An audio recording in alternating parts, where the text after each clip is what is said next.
Hi, my name is Caitlin Horn, and for my policy presentation, I'm going to be talking about needle exchange programs.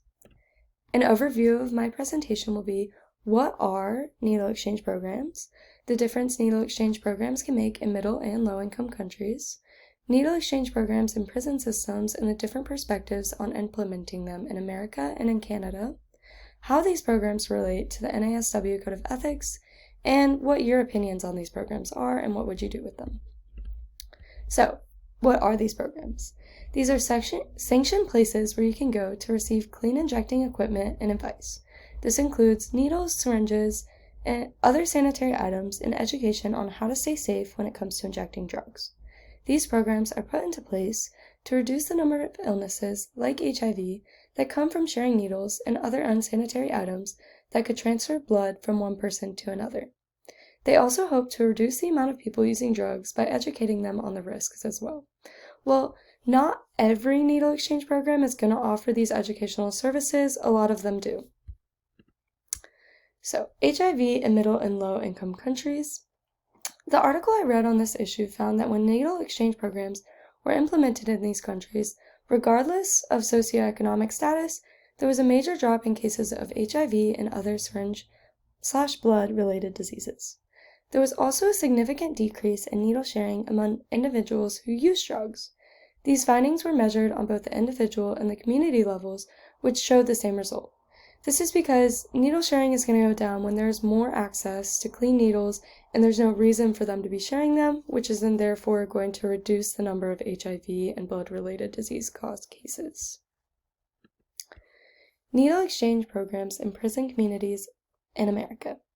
The article I read stated that by implementing these programs into American prison systems, they could significantly reduce the amount of diseases spreading around them.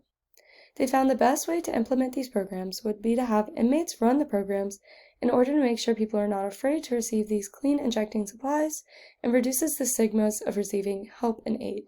A lot of these inmates would be extremely nervous to go and get clean needles, help, education, if they were going up to an officer or a prison worker out of fear and the stigmas related to drug use and the illegalness of drugs in prison. Because while it is illegal, it's inevitable because they're going to find a way to get these drugs in and use them, and obviously not in a very sanitary way if there's no way for them to get these clean supplies.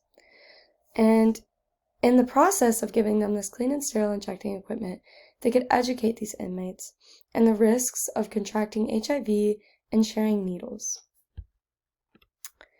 This differs a lot from the viewpoint of needle exchange programs in prison communities in Canada.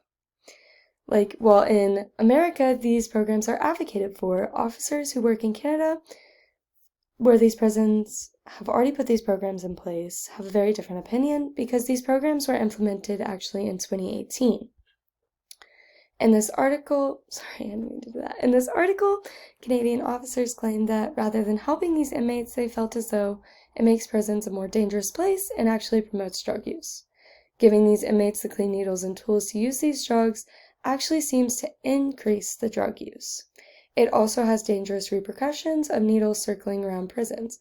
Inmates could end up using these needles against officers as weapons and prison workers rather than using them for drugs. So, rather than having needle exchange programs in these prisons, these people feel as though it would be more beneficial to have educational and rehabilitation programs where people can get clean and learn about the consequences of drug use and needle sharing where they feel comfortable. So they could have other inmates running these educational systems, people they feel comfortable with, instead of having officers and people that they might be scared of or might be scared that they're going to get punished for going to. So how does all of this align with the NASW Code of Ethics? The NASW Code of Ethics includes 6 key principles: service, social justice, dignity and worth of a person, importance of human relationships, integrity, and competence. I wanted to highlight 2 specific ones that I think really relate to needle exchange programs, which would be the focus of the dignity and worth of a person. By offering aid to the people who are struggling in a place where they can receive education, they are recognizing their worth and giving these people a second chance. This really shows that we're recognizing how much this person is worth and we don't want to discriminate against them just because they're struggling with drugs and drug abuse. I think it also specifically fits into the importance of human relationships by, again, not discriminating against people just because of a drug addiction. They want to help all people despite their struggles and help get them onto the right path. This allows for people with drug addictions and who do not have drug addictions to form a relationship and bond over that and kind of help one another out in these tough times of their life. It can also be related to all of them. Service, you're helping people. There's an endless possibility.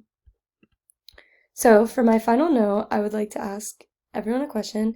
So if you were to have an input on whether or not needle exchange programs should be implemented into prison systems, what would it be? Along with that, if you were to implement these programs, would you include educational and rehabilitative services, and how would you go about doing that in order to reduce stigmas around drug use, as well as making sure that it's a safe place to be? Thank you.